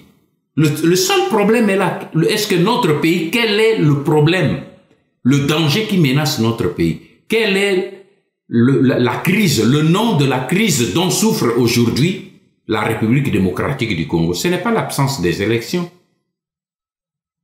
Ce n'est pas ça. Parce que les élections, on vous a organisé les élections 2 fois. On a organisé 20 dialogues. Mais en Europe, lorsque eux, ils ont été face à la même situation que nous, il n'y a pas eu de dialogue, il n'y a pas eu d'élection. Mais dans les élections dont vous parlez, maman, il faut mieux que nous autres Congolais, nous développions notre mémoire. Mais on vous a organisé des élections truquées, des simulacres d'élections, qui n'ont rien apporté. Les élections qu'on a organisées en 2006, les urnes, nous vous avions sorti même des photos des urnes que Katumbi fabriquait en Afrique du Sud comme gouverneur au Katanga, et les urnes déjà bourrées des bulletins de vote qui partaient de l'aéroport de Johannesburg vers l'Ouganda pour entrer vers l'est du pays. Ces documents existent, les photos existent aujourd'hui. Qu'est-ce qu'il y a? Les Congolais courent derrière Katumbi comme candidat. C'est là cette amnésie qui frappe les Congolais aujourd'hui, qui fait que notre pays a des difficultés à sortir de ce complot d'occupation et de balkanisation. Les élections dont vous parlez, maman, vous avez vu, regardez autour de vous. Dans le monde entier, vous avez vu quelque part où on a fait les élections sans recensement. Pendant 20 ans, on organise les élections chez vous sans recensement. Et pourquoi on ne fait pas le recensement? Parce que les gens n'ont pas de carte d'identité. Pendant 20 ans, sans carte d'identité, comment vous saurez qui vote qui? Et dans tous les votes qui se font, maman, les Congolais, je ne cesse de répéter ça, les Congolais votent, mais ils n'élisent pas leurs dirigeants. Ça veut dire quoi? Ça veut dire que les Congolais, on vous donne des bulletins. Vous allez avec ces bulletins dans les urnes. Mais c'est simplement une mise en scène. Mais ceux qui organisent les élections, au travers des urnes, des machines à voter que nous avions dénoncé avec des précisions comment les missions étaient envoyées en Europe, en Asie, pour aller trafiquer les machines à voter depuis longtemps. Vous en faites un problème aujourd'hui, mais c'est un problème que nous avons dénoncé depuis 2005, 2006. Vous ne voulez pas nous écouter. Vous allez voter, mais quand vous allez voter, les Rwandais qui sont au pouvoir chez nous ont déjà leurs résultats bien préparés par leurs appareils, les machines et consorts. De manière que quand vous avez terminé le simulacre là, eux, ils sortent leurs résultats. C'est pour ça que j'ai dit, vous avez voté, mais vous n'avez pas élu vos électeurs. Parce que tout ce que vous avez mis là, personne n'en tient compte. Eux, ils vont sortir leurs résultats à eux. Vous avez entendu notre papa Étienne Tshisekedi, il a pleuré sur l'Imperium jusqu'à sa mort. Pourquoi? Parce que c'est lui qu'on avait voté, mais c'est pas lui qui a été élu. Alors, il faut qu'on en tire une leçon, ma fille. Tout cela a été sans résultat. Et c'est là que je vous ai dit les propos de Albert Einstein, le savant mathématicien et physicien allemand. Il a dit la folie, c'est de commettre chaque fois la même erreur et de s'attendre que vous allez avoir les résultats différents. Ma fille, vous entrez dans une pièce et on vous dit non, vous voyez ce mur-là, cette porte-là, quand vous entrez là, vous serez libre de l'autre côté. Et vous allez, vous cognez contre la porte, ce n'est pas une porte, c'est une fausse porte, c'est une peinture. Vous vous êtes cogné la porte, blessé, on a mis des sparadraps, vous vous êtes soigné et puis après vous revenez, vous cognez la même mur 4 fois, 5 fois. C'est ça que Einstein dit, vous êtes fou. C'est ce qui se passe chez nous au Congo. On vous dit, voici la porte de sortie, ce n'est pas la porte de sortie, c'est un piège. Vous êtes allé la première fois, la deuxième fois, la troisième fois, et vous remarquez que c'est le même piège, et vous voulez faire la même chose. Je vous ai entendu me poser la question, mais pour c'est le raccourci. Mais quel est le raccourci? Le raccourci vers l'enfer, vers le gouffre. Vous voulez vous précipiter pour aller vers la mort, mais allez-y sans moi, sans le peuple congolais. Moi, je vais crier pour que le peuple congolais ne s'y engage pas.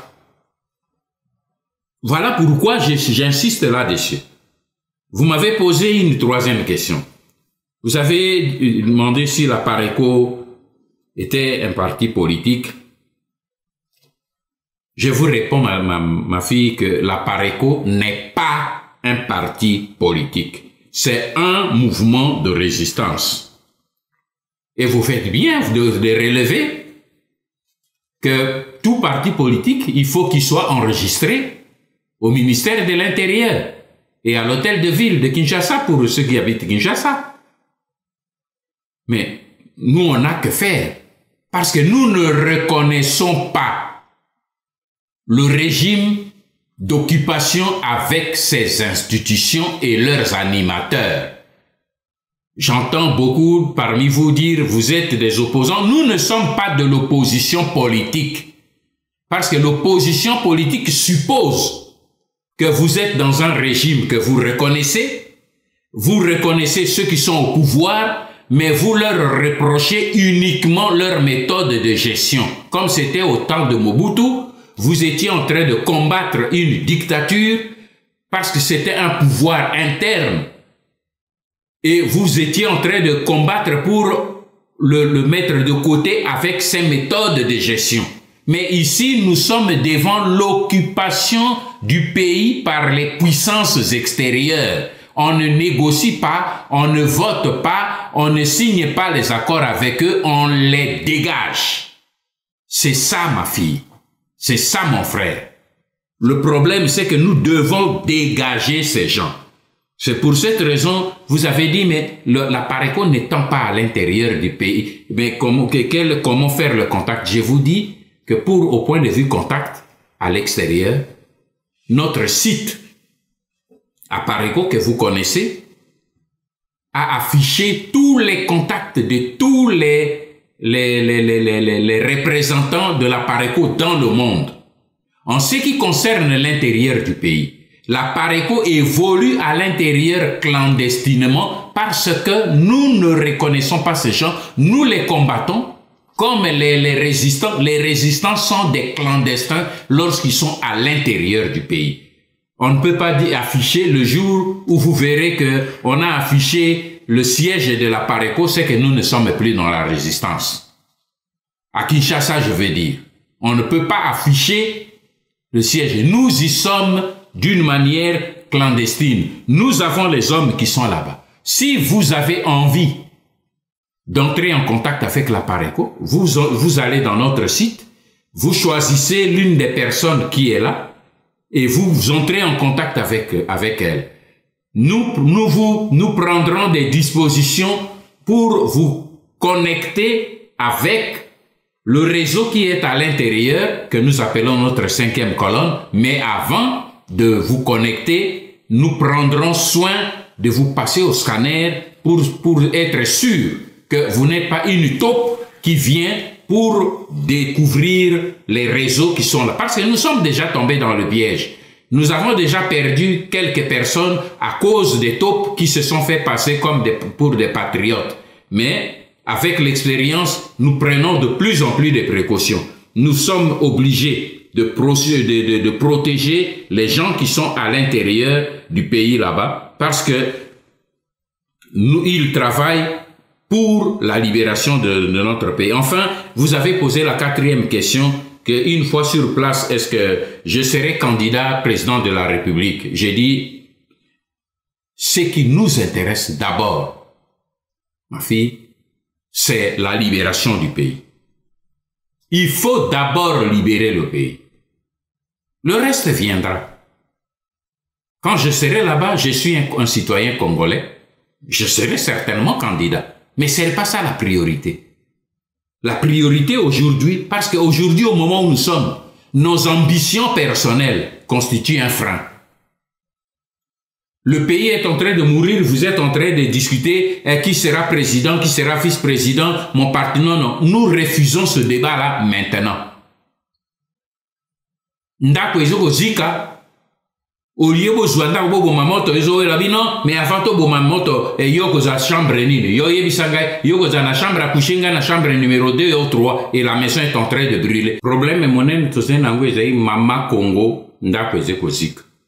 Il faut d'abord to protéger, to sauver Mama Congo. Yango anana bandeko na nga bazali na ba parti politique na ba mouvement de résistance na tant to solo laka so bengisi moto to bisa Congo oui mais alors to fanda na to yokana position na biso nga bia ndeko na so bandi débat wana to kabwana parce que c'est moment yo to koki ko sala na no débat ya ko ba ngai président ngai vice président ngai ministre de la défense ngai boy non yango moni na vision na ngana lobi ba ambition eze côté parce que ba mosusu bazé na kati ya mboka ba mosusu bakoya après donc biso poignet tozo banda bitumba to kamata ba position so bon bandeko bakoya après non to sikola na mboka et le reste ça va venir après. Merci beaucoup. Merci beaucoup Tosikola, d'abord Mboka, le reste viendra après. Et Yano Kitoko, il y a président national de l'Apareco, Honoring Banda, Zambokwa Tumba, liste Ezalimo Moulayi, Nabanzi Tokomi, presque Nasuka, Tolexasiko et parole au dernier intervenant. Il s'agit bel et bien de Félix Ziola de Canal Kin TV. Félix, mon petite présentation, tout la motuna nayo. Mbote Mwana Mboka Honoré Ngwanda, c'est Félix Ziola, journaliste dans la République démocratique du Congo. Nazali na quelques préoccupations, mibale tope misatu. Ya liboso nazali kobanda na likambo Itali penza oyo to yoki ozali na plan d'action ou plan ya rédaction tope ya lisiko pour la République démocratique du Congo. Na ebite plan yango ezali nano nini soki okoki koyanola ya mibale kaka na o etali plan osengi déjà que ba opposant oyo bazali na kati ya République démocratique ya Congo ba sangana na likanisi oyo zali na yango poete plan oyo zanango déjà ezali pona kosikola peuple congolais. Mais ba opposant oyo osengi basangana elongo na yo pe osengi bango ba démissionner pona nini osengi bango ba démissionner kasi eloko mususu pona nini otiki bango te lokola bazali na kati ya ba institution basusu baza na kati ya mosala penza babunda na kati tango yo zali kobunda na libanda. Motuna mosusu ezali Honoré Ngwanda ezali balobike yo zali ko juger ba acteur politique nyoso o bazwami na kati ya mboka bazali batoyo bazali ba collaborateur pe bazali ko yokana na pouvoir en place. Ozali sûr na eloko yo ozali kokanisa. Est-ce que na kati ya bato nyonso oyo bazali na kati awa bato sérieux bazali te soki bato sérieux bazali okoki kotanga ezali nani? Honoré Ngwanda likambo mosusu ya misato pe ya suka ezali tomonaki yo ozalaki na mouvement na bane elekaki makasi structure na yo ozali kokamba ezalaki tango nyonso na ba publication mais lelo ba révélation ya makasi ndenge ozalaki nango ezali te. Est-ce que okomi affaibli quelque part to okomi kobanga pouvoir oyo ezali sur place? Merci. Merci mingi ndeko Félix Ziola pona mituna kitoko parce que mituna outi kotuna ezali moboko ya makambo bozindo ya makambo oyo ezali kosimba mitema ya biso ba résistant lelo pe ya peuple congolais ezali solution nini poto bimana yango na kati ya lifelo oyo mboka na biso ezali kozinda na kati poto silisana na banguna oyo baye kokota na mboka na biso ya solo nini eleki mikolo ezaki na le 16 décembre ya mbula oyo euti kosila na zwaki bongo na kombo ya ba résistant pe ya mouvement ya résistance na ngai ya Pareco na salaki proposition ya 7 mesures ou 7 actions oyo biso nyonso bana mboka ndenge na utaki koloba ba congolais ezai problème ya un groupe de gens ezai biso nyonso bana Congo ndenge nini tomitia esika moko po to bima na kati ya nkaka oyo tozali na yango. Alors ndenge otuni ngai pe na ba question mosusu otuni ekokota na kati ya ba eze ko concerner ba mesure sambo wana na komeka kolimbola na bombangu mesure moko pe na kanisi na kati okozwa réponse na ba sous question oyo yo otuni. Ma mesure sambo wana ezalaki nini? Mesure ya liboso nasengeki bandeko na ngai oyo bazali na kati ya opposition politique. Touti kosala ba différence entre opposition na résistance. Bandeko bazali kosala opposition politique na kati ya mboka pe bazali na terrain bango ba suspendre ba activité politique na bango nyonso na le 31 décembre 2017 oye uti kosila pona kotalisa que ezali rejet baboyi maintenant pouvoir efandi na kati wana ezali lisusu na légitimité mokote ezali lisusu na valeur mokote tina bango baza na kati ezali te ba suspendre activité politique ezali lokola balongola étiquette na bango ya opposition bi toboyi meme kozala ba opposant na bino pe na limbolaki mingi na bandeko mosusu batunaki nga motuna wana nalobi nazwaki meko wana na bengi bandeko wana pona nini oyo ya biso ya nini ya opposition oyo tobengaka bango bakolabo po ezali lifinga te po ezali ya solo ke bazali bakolabo na kolimbola yango po otuni ngai pe motuna la lesu na kozongela yango me nalingi kotalisa ke bango nyonso ntango baboyi maintenant balongoli babendi nzoto balobi biso tolingi lisusu bainstitution te mpo na nini mpo bango bayokanaki na accord oyo ya bango moko basignaki na Kanambe avec ba évêque que na date oyo wana ya le 31 accord esili il faut Kanambe ba élection esili Kanambe yakenda pe bango basa biso zaki d'accord te po tolobi ba élection wana ki Kanambe yakende ko résoudre problème ya occupation te donc la sina limboli ya mominga na kozongela yango te mais au moins biso na bango na le 31 décembre tokomaki na point de vue moko o bango baye ko rejoindre biso pona ko reconnaître que pona bango pe ba institution wana nyonso ekomi caduc pona biso ezalaka toujours comme ça. Donc pour une fois tokutani na bango ezelokola mwese na sanza bakomi na position moko so mwese na sanza bakomi na position moko na mokili pe na biso na terre tozaka tobenga éclipse. Donc tokomi biso na bango kwa na point d'éclipse yango na lobi na point d'éclipse ya biso na bino. Alors to tirer toutes les conséquences pour une fois que tozé d'accord sur certaines choses to yokana po tosala makambo ya bana mibali basalaka tala position ya liboso ya mwana conséquence nango na position soto miti esika moko batu so baze esika moko il faut ba mi organiser to mi organiser na kati ya front patriotique ya salut public.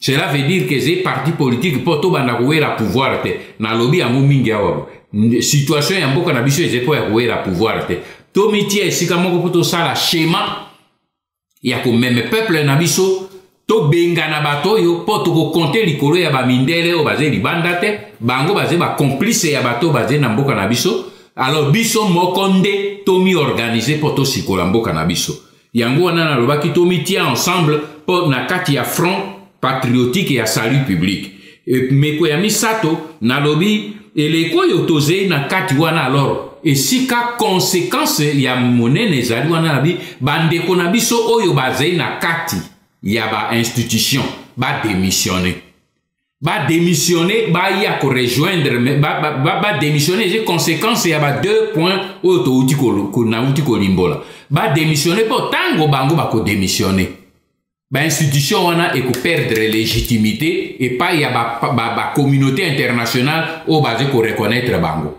parce que les ko boye na Sénat ba opposition nyonso elongoi na parlement opposition nyonso elongoi nani na ba entreprise nani opposition nyonso ebimi ba institution ekomi bloqué po ekomi inadéquate. Alors, en ce moment-là, tu bloqué bango. Et ils allaient ni mesure momentanée. Yango no moni motokwa Martin Fayulu à comprendre yango. Yebe a joué mesure wana a batindela ki mbongo a zongi seri bango mbongo abi na ze isusu na katite. Mais ce qui Fayulu azara qui suivi na ba 40 députés à UDPS na ba mususu ya ba obi baze na opposition. Mais parlement est télémi. Mais au monde a ni ce qui bango balobi kaka tozo séché ni parlement batambu seri bango ba enveloppe. Donc voilà mesure ya misato oyo na proposaki mesure ya mine na lobaki lokola soki to ba bimi na ba institution de l'autre côté to banda maintenant ba action populaire action ya liboso ezali désobéissance civique to benga ba peuple nyonso ya Congo ba congolais nyonso to kota na désobéissance civique c'est-à-dire ko to sali susu ni mitindo ya bapayate kotosa kubanda ko saboter ba mesure nyonso eza na ba ministère na ba nini ba fonctionnaire ba na kati ya ministère kuna kubanda ko bloquer ba circulation ya ba document na ba nini na banque centrale na nini na ba banque nini commerciale ba bandi ko bloquer ba système mboka ekoko manini bloqué. En ce moment les institutions ba komi na kaka. Na kamati mesure ya mine na lobi eleko wana to bengi sa sikoyo boye ba soda na ba policier na ba agent ya service ndenge zalaki na Égypte osomono ndenge tozo ba problème ba durée et tout ça ndenge zalaki na Égypte ba ya komisunga ba ya kosunga peuple po peuple ye moko e kosimbate armée ye moko pe lelo et kosimba te komi coup d'état pe oyebi que pour ça la coup d'état il faut la plus fort au kokio bomba boma kanambe mais batu ya kanambe baza so bazali plus nombreux ba militaire ba kosimba te oyebi que na ba camp excusez-moi na ba camp militaire mingi ba désarma ba soda la biso mais lelo yo ba fungoli miso Peto yebi eloko nini en tant que basoda bango bakoki kosala po baya kosunga peuple. Mais il faut d'abord une structure.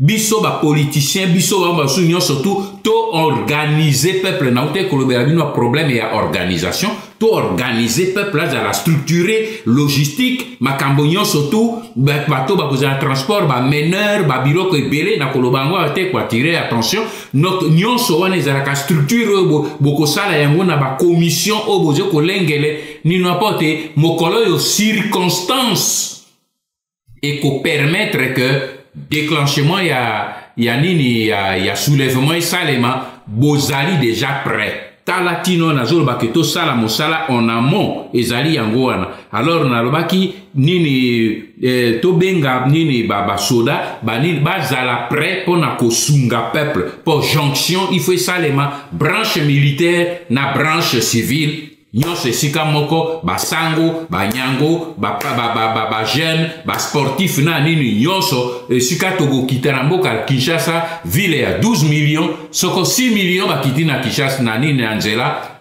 pe basimbi ba institution makambo esili yango wana tolobaki na sali na 6e nini 7e mesure na lobby nini na 6e mesure pardon na lobby il faut ko benga ba nini peuple tango de telema et ko zala pona ko simba ba institution et ko zala pona ko kende ko tambola ba na balabala bozongi ndako te non ko simba ba institution pe ko bloquer yango ko siéger yango jusque chute ya régime wana ko et ko selma jusqu'à ce que ba paya ba kimimboka pe salemi bi pay mosusu et ko salema pe pay mabiso.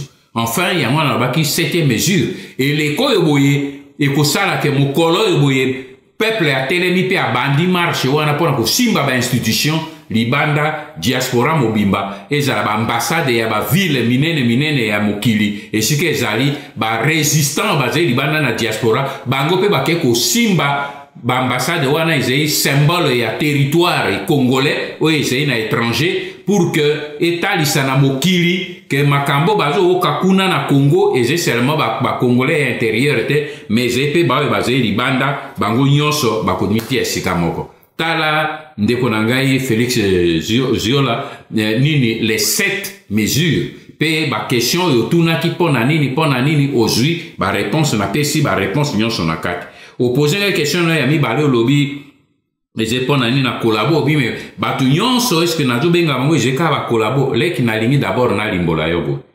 collabo eza nani balobaka na collabo eza terme français bato eboye basali babimisi kombo wana eza biso te eza honoré ngwana eza ba français collabo euti na terme na mot français collaborationniste ezali bato eboye tango Hitler a occupaki la France bato nyonso français nyonso oyo andimaki kosala directement ou indirectement na régime ya Hitler comme Pétain ba bengaki bango ba collabo c'est-à-dire ezali moto eboye ba ye ko occuper mboka na ye mais ye au lieu abunda a résister abunda abwaka bapaya libanda andimi bapaya wana bakoma bakonzi na ye to bakoma ba rivo na ye abanda kowelana na bango ba pouvoir to abanda kondima bapesa ye mitindo pe ye azala na se batu wana banso babengaka bango ba collabo ezeli finga te ye qualification et todo qualifier qualification selon ba terminologie oyo ba bazaki liboso na biso ba bengaki ko kanisa te que tant to benga collabo tozo finga te et ko qualifier ceux qui ont choisi de collaborer de traiter même pas d'être soumis mais de traiter avec tout homme tout Congolais qui accepte de traiter avec le pouvoir d'occupation on l'appelle dans la terminologie politique collabo.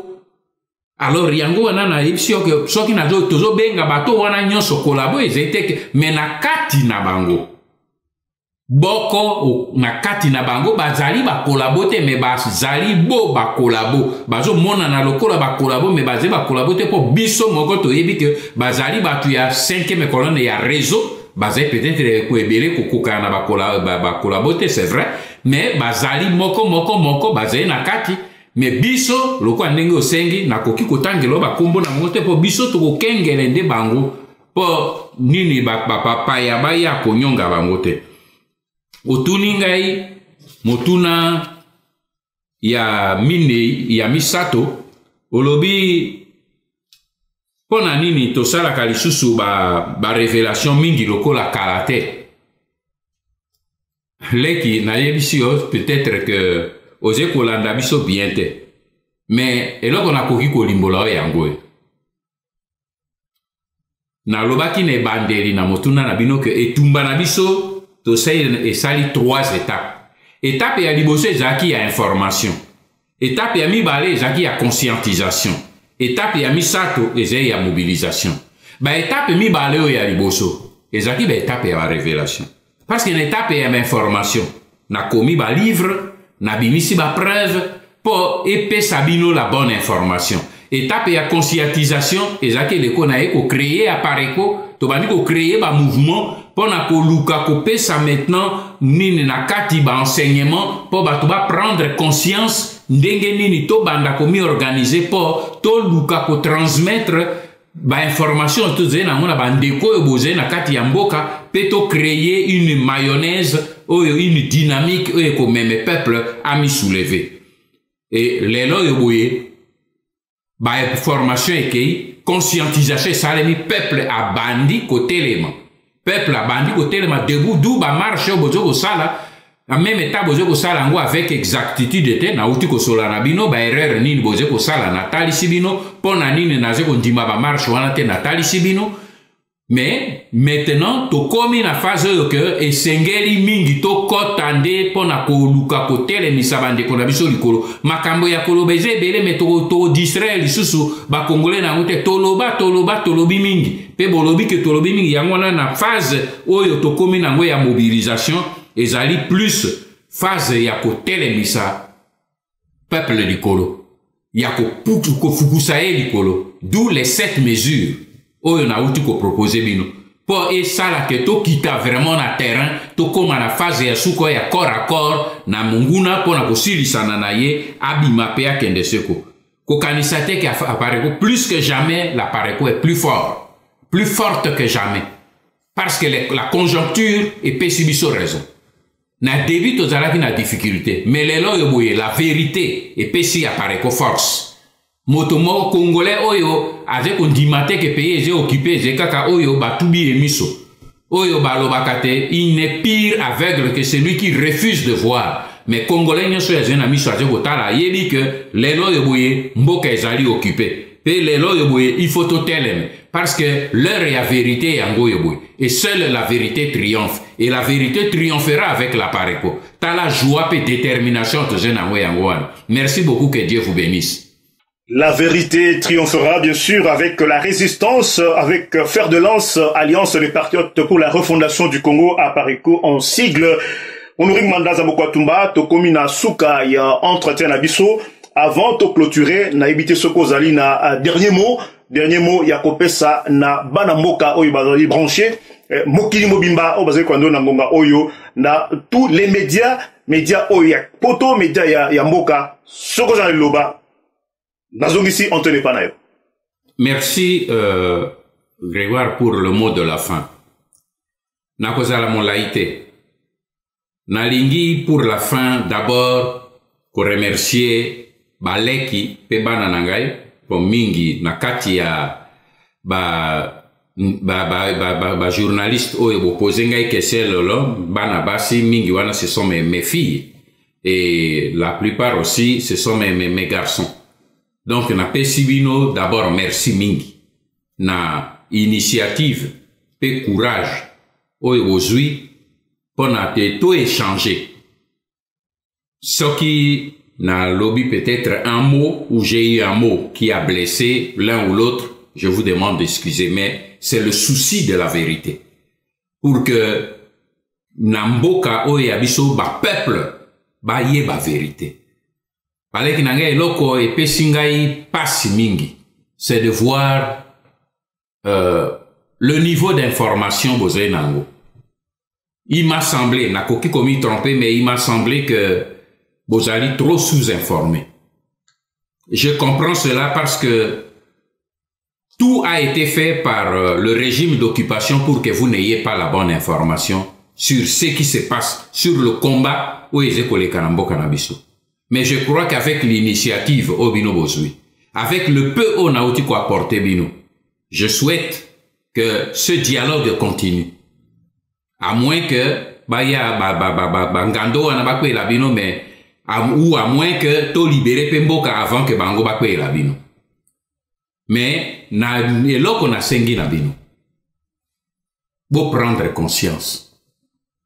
Situation autosé na muna mboka na biso. Bande konangai. Soki biso moko ba Congolais, to kamati yango na maboko te, e kozala pasi. Parce que baze ko meme biso, baze ko meme bino, élection, ndenge na uti ko yebisa bino bande konangai, tozali lisusu na schéma ya ba élection lelo te, tant que to libéré mboka te. Parce que tango bino bozali ko kende ko voter bango. Tango bino bozo kende na vote, bozali kope sa légitimité na régime rwandais ya occupation. Tango bino bozo zwa bulletin de vote bozo tia, bolobi toko voter motuna biso, bozali kope sa na kanambe le permis de tuer. Po ba mindele tango nazo sola na bango, bazolo bananga monsieur Mbanda, vous parlez du peuple congolais, mais c'est ce peuple qui est allé voter Kanambe. Et c'est là que je leur dis non, c'est parce que vous ne connaissez pas la réalité de ces élections telles que Zolek. Mais pour Nabato et Yapoto, Bango Bakoyo Kakaka, les élections se sont passées, poni ba image ndenge le quoi basé spécialiste et à communication, talisi bino molongo molai, le peuple a voté massivement. Et puis lobby, c'est Kanambe qui est sorti, nini et tout ça. Lobby bako memela bino, un Kanambe bis, soko ba moni que peuple azo telema, azo salamatata mingi, alors bako yabi bo tikato lukela bako Kanambe bis, le quoi bazo lukela bino bakatumbi lelo, bazo lukela bino bakamere lelo na bako luka parce que lelo mindele bande konangai balingi congolais a gérer lisusu mboka na yete. Oyo naje koloba ça me coûte l'inimitié ya ba mindele mais soki na lobeli binote moto mosusu a kolobela binote marche c'est bon mais soki to telemi ezala po ebomisa bana pe to ya kokunda bango pe to fanda na ndako te marche ezala to zwimboka même eta bana bakpeyaki makila na bango ekoma comme makila ya bamartiro to ko vénérer bango pona koloba bakufi pamba te balibere mboka na bango bafrançais bazalaka na fete oyo baze kosala pona ko fete barésistant bakufaki mais biso tozaka kolela kokunda esili non il faut to mi organiser to réparer ba erreur na biso ezala ba sango ezala ba catholique ezala ba protestant ezala ba kimbangiste ezala ba musulman ezala ba homme politique et tout ça to mitia esika moko to tala ba erreur nini to sali jusqu'ici to corriger yango na sur le plan de l'organisation motu a intervenir na domaine o ya zali spécialiste parce que na Congo na biso batu nyonso kaka mandefu na mandefu oyeba te nani aze spécialiste na domaine nini il faut oyeba kozala motu na domaine na ye yo soda domaine na yo eze ya yo na ba Facebook motu nyonso akomaka militaire stratège militaire ezaka boyete ba problème militaire na stratégie militaire tikela ba militaire ba problème ya nini ya communication ba spécialiste ya communication ba kota na kati ainsi de suite na ba domaine wana po tango tokotia nini ba spécialité nyonso esika moko organisation kozala solide pe toko libérer mboka tango toko libérer mboka biso moko bana Congo toko régler maintenant problème ya gestion ya Congo avec ba leader ba ko gérer ba animateur ya ba institution biso moko nzambe abatela biso pe tokolonga ingeta que Dieu vous bénisse. Ingeta, que Dieu vous bénisse aussi. Honoré Ngbanda, Zamboko Atumba, voilà, des bonnes choses souvent ne durent pas. Maloba Mpaka, Maloba Boigna, c'est la fin de ce face-à-face. Honoré Ngbanda, Zamboko Atumba, le président national de la Pareco, en face-à-face avec la presse quinoise, avec Baninga Nangaï, ma confrère, ma consoeur de la presse quinoise, to couvrir ce soir les points saillants d'actualité, notamment la position de la Pareco face aux actions du CLC, bien sûr ces actions en RDC, MP, na diaspora. Nous avons aussi passé en revue cette mesure de la résistance patriotique congolaise proposée par Honoré Ngbanda pour mettre fin à l'occupation dans notre pays. Na Mwanamboka Honoré Ngbanda, na Baninga Nangaï, ya presse quinoise, to tunape ou to tunimituna, ou peut te couvrir Maloba Oya Motuya concernant le soulèvement populaire au Ezali comme panacée pour Nakobik Sambo Kanabiso, les raisons pour lesquelles la résistance congolaise Ezali commis opposée catégoriquement la participation du peuple congolais dans une mascarade électorale déjà biaisée. Honoré Ngbanda a Oyanolipe Mituna Ozalaki posé même sur son passé politique, il a été clair. Merci beaucoup. Na boulangnabi nyonso bozalaki branché mokili mobimba na kombo ya ba confrère na ba consoeur nanga ya ba média patriotique mpe ya ba patriote résistant mokili mobimba na pesibino obotondi ngai wabino Grégoire na ko retrouver bino na ba entretien prochain avec le leader de la résistance. Paix et bonheur, longévité chez vous. Bonsoir.